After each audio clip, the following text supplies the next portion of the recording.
Les chats sorciers. Jadis, les chats dont on n'avait point coupé le bout de la queue avaient coutume de s'assembler à jour fixe. On les voyait réunis au clair de lune sur quelques landes désertes, non loin des roches au fait et des pierres debout. Ils délibéraient, graves comme des prêtres à l'église, et personne n'aurait osé passer près d'eux et encore moins les déranger quand ils tenaient leur réunion plénière. On racontait à la veillée d'étranges et d'effrayantes histoires à des gens assez audacieux, ou assez fous, pour avoir voulu se mêler à leur société.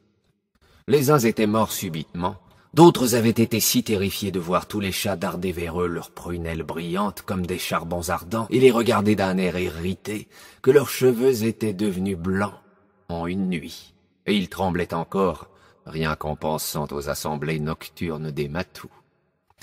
Jean Foucault s'en revenait par une belle nuit de la foire, où il s'était un peu attardé dans les auberges, parce que le cidre était bon cette année-là.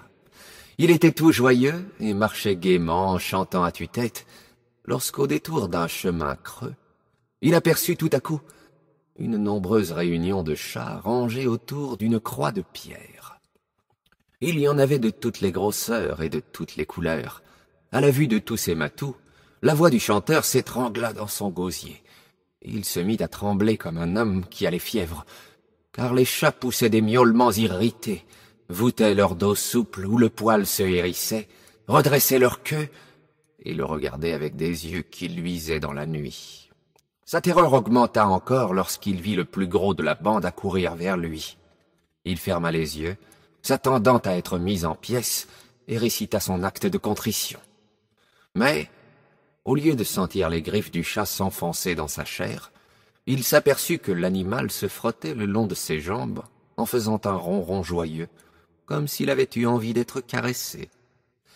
Jean Foucault ouvrit les yeux et reconnut son propre chat, qui se mit à marcher devant lui, et qui tantôt le précédait, tantôt revenait vers lui et le caressait avec sa queue. Quand Jean Foucault arriva avec son conducteur à l'endroit où était l'assemblée, les matous étaient assis tranquillement, car le chat avait dit à haute voix à ses confrères « Laissez passer Jean Foucault ».